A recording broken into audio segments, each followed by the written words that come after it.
Sampu ya mga kuha. Umamana kung buhay niyan untuk so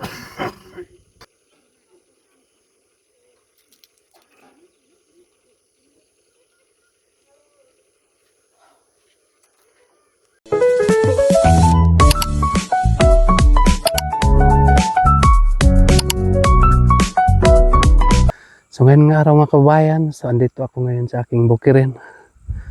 So mag alas 4 na po mga kababayan ng hapon. So kagaling ako doon sa baba, doon sa aking loyahan. So tinignan ko yung loya mga kababayan. So may problema yung ating loya. Na dugta yung loya natin. So ipakita ko sa inyo sa sunod. Magpunta ako bukas doon mga kababayan. Kasi kanina ay hindi ako nakadala ng cellphone. Yung nagpunta ako doon. Sobrang sakit sa dibdib po mga kababayan. Dahil yung makita natin nga pinaghirapan natin, malaki na yung gastos natin. Pagkatapos,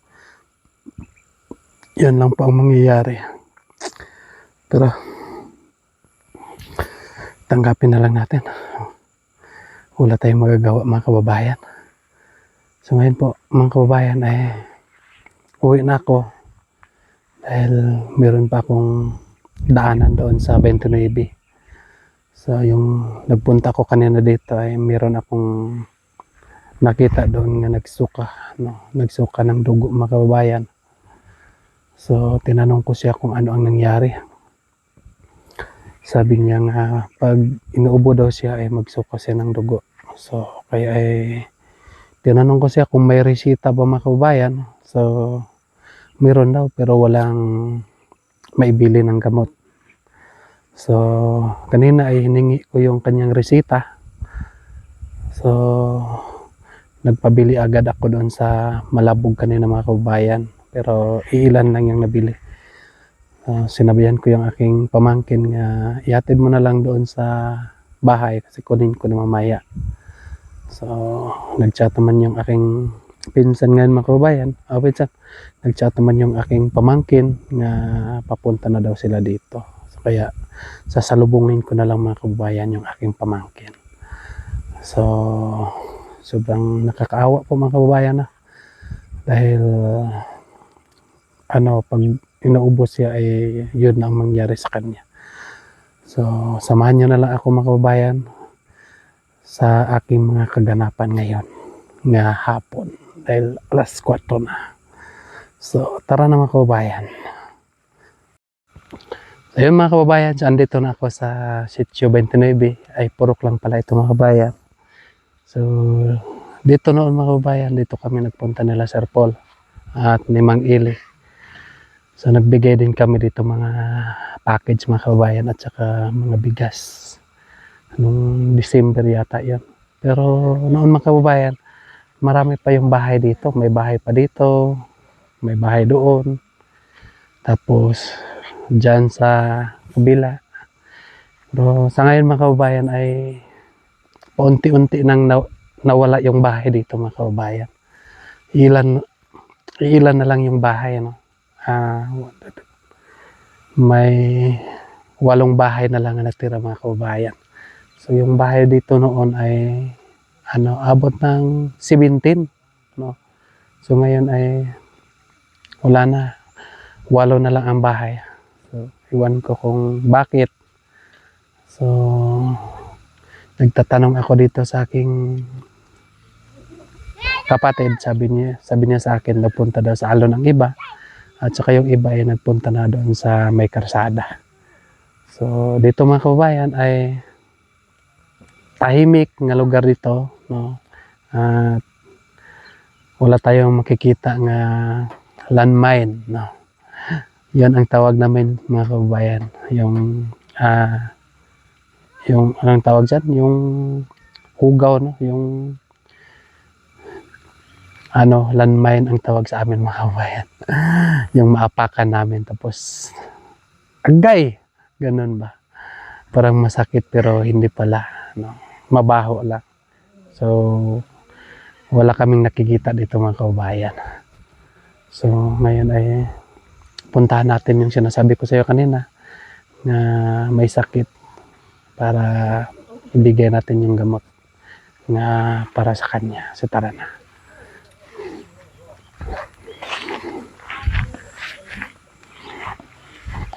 So lapok-lapok ako mga kababayan dahil galing ako doon sa aking luyahan. Naguna ako doon mga kababayan. Yan.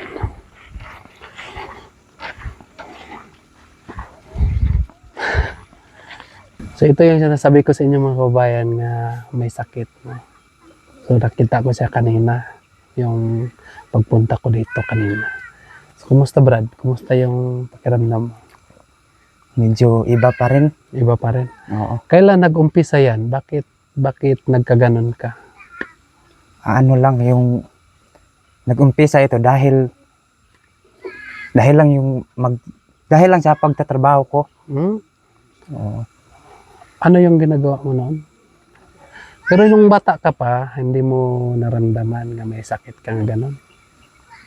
Yung alam ko na rin na may ano ako sa katawan. Hmm.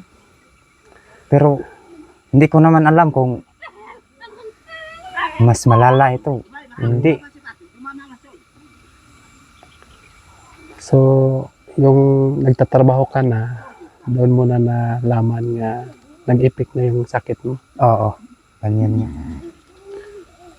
Ano sa pakiramdam mo?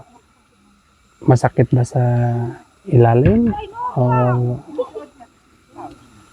sa yung pakiramdam? Sobrang sakit pag pag Magsuka ka? oo. Parang ano siya, parang may ano siya sa loob. Parang may bumukal nga tubig. oo, ano? oo. Tama. Kasi ano yan dugo yan. Tapos parang bumigay siya. Yung magsusuka ka na. Oo, tama. Tapos yung lalamunan mo makati din. Oo. Kasi lagi kang mag-ubo, kaya magsuka ka ng dugo. Oo, tama. Yung kasi nakita kita, 'di ba? Ngayon ang payat-payat mo na. Ilang buwan ka na nagsuka ng dugo? Mga 3 buwan na ako na hindi maganda ang katawan.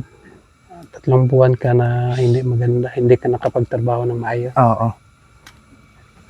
Yung magsumok ako ng dugo, 4 na araw na po ako.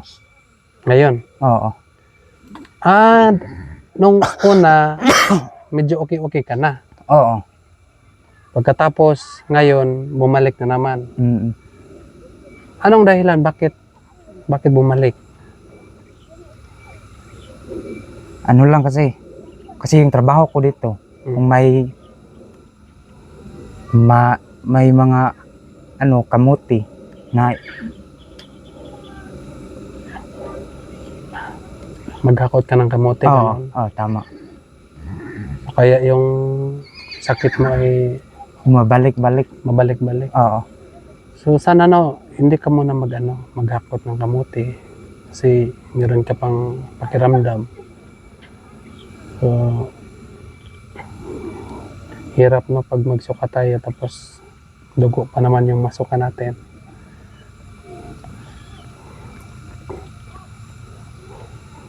So yung gamot nga rinisita ng doktor sa'yo, galing ba talaga sa doktor yon? Yung resita nga binigay mo sa akin kanina? Oo, galing to sa doktor. Saan kayo pa-check up? Sa Kibalang po. Kibalang. Oo. Anong sabi ng doktor? Sabi ng doktor, hindi daw maganda yung mga katawan ko. Katawan mo. Kailangan daw ako magpa-x-ray. Kasi iba daw ang nakita niya. Iba ang nakita niya doon sa loob. Oo. So, yun ang kailangan, magpa-x-ray. Kasi 3 buwan na tapos pabalik-balik yung ubo mo tapos magsuka ka. Di ba nagresita yung doktor. Nabili ba ninyo yung gamot? Oo, nabili namin pero Bawat isa, 5 lang yung nabili Lima, namin. 5 lang yung nabili Oo. niyo sa bawat isa. Mm-mm. So, matanong ko lang, yung nakainom ka na ng gamot, anong pakiramdam mo? Medyo nagaan-gaan ba yung pakiramdam mo? Oo, parang may naiiba talaga. May, Parang may effective yung Mm. gamot na niresita sa akin. Kung tuloy, sana, kung may pera lang sana, kung dinamihan na lang pagbili yung gamot, no? Oo. Kasi pang siguro yan ba? Pang isang buwan siguro yan, di ba? Kailangan nga, yung gamot na yan, inumin mo, bali isa ka buwan mo yan inumin. Oo, Para tama. makita mo kung ano yung epekto. So, di ba, magtanong tayo sa doktor kung ilang araw to inumin, no?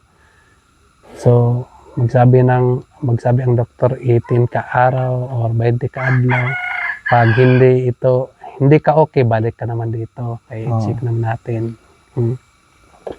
Ngayon, 5 lang yung nainom mo. So, sa isang araw, kailangan nga, ilan ka piraso yung... Kailangan isang araw, 2 yung mainom ko nga tambal. 2? Oo, Sa bawat isa. sa bawat isa.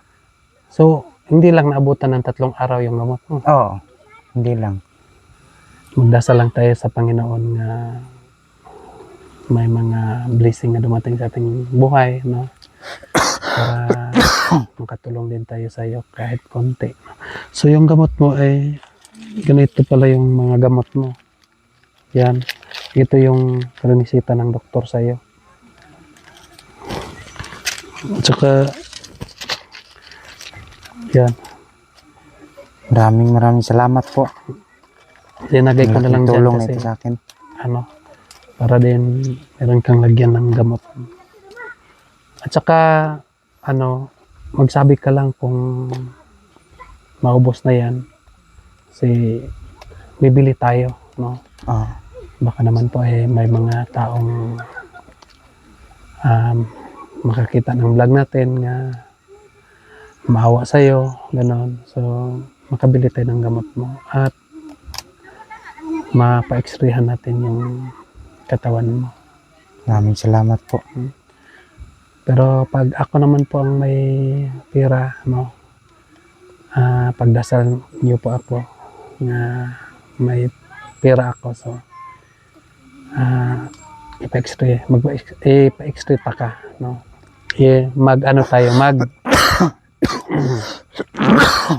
Magsama tayo doon sa hospital para ma-x-rayhan ka. Maraming salamat po. Kasi yung buhay ay isa lang. Kapag hindi maalagaan yung buhay, wala nang kasunod. Hanggang maaga pa, so gagawa tayo ng paraan para mailigtas yung buhay. Mas mabuti kasi doon sa mga hospital tulad doon sa Panabo, kasi agad, no, ma-entertain agad at maresitahan agad kung ano yung mga kailangan. Pero magastos lang talaga. Oo. Pero walang problema dahil pag magdasal lang tayo palagi ng Panginoon, may mga biyaya talaga na dumating sa ating buhay. So, tiwala lang tayo. Dahil kanina ay nag-alala ako dahil nakikita kita kanina nga nagsuka ka ng dugo. So, kaya ay bigla kong tinawagan yung aking pamangkin nga bili ng gamot doon sa Malabog. So, yun lang, no. Inumin mo lang yung gamot mo. At kung ano yung bawal, anong sabi ng doktor? May bawal ba nga kainin mo? Wala naman, pero yung sabi ng doktor, sabi niya, hindi pa daw ako pwedeng magtrabaho. Kailangan daw yung katawan ko nakarelax. I-relax muna. Oo. So, ganun lang, no, relax ka muna. Kasi ang buhay ay isa lang, no. Pahinga ka muna. Ang problema lang kasi dahil ikaw pamilya doon na, papaano yung pamilya mo. Pero huwag tayong mag-alala sa ganyan. So, magdasal lang tayo. Ganun no, sobrang hirap no. Hirap talaga. Pag magkasakit tayo, lalo na walang-wala tayo, masabi natin sa ating sarili nga parang wala na talaga. Oo, tama. So, habang may pag-asa pa, no? Habang may panahon pa, so gawa natin ng paraan. So, ayun lang no. Inom ka na lang ng gamot mo at balikan ka lang dito. Babalik lang ako dito sa iyo. Oo, maraming salamat po ito sa gamot na binigay mo sa akin. Thank you Malaking po. tulong na po ito sa akin. So, ayun lang no. Ipagpatuloy mo lang yung gamot mo.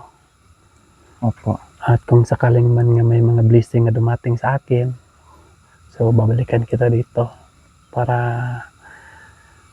mabilis yung pagpunta natin sa ospital. So, kahit wala tayong pera ngayon, pero magtiwala tayo sa ating Panginoon. Ganun lang talaga yan ang buhay. No? Lahat nga tao may mga pagsubok sa ating buhay. No? Lahat tao ay hindi perfect. So, tayo ay ginawa ng Panginoon dito sa mundo ay hindi talaga tayo perfect. Minsan makasabi tayo bakit naman po ay may sakit ako ng ganito. Pero hindi natin sisihin, no. So ang atin lang hanap tayo ng paraan para mapagamot yung sakit mo. So baka naman po ay yung sakit mo ay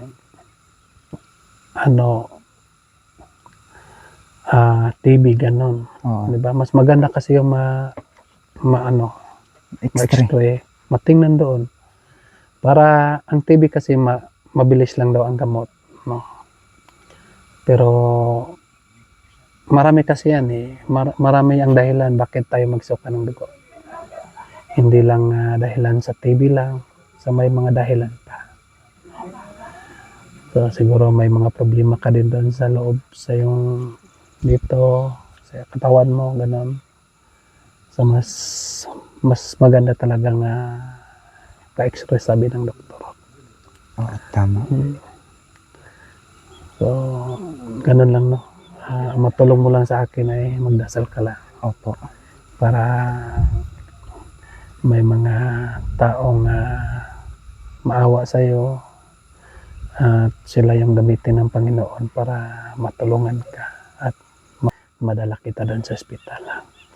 Maraming salamat po. So, yan lang po mga kababayan na magpapaalam na ako sa inyo. Maraming salamat po sa inyong lahat. Walang sawang nagasbaybay sa aking YouTube. Sana po huwag kayong magsawa para maipagpatuloy namin ang aming mga kaganapan. Yan lang po. God bless you sa lahat.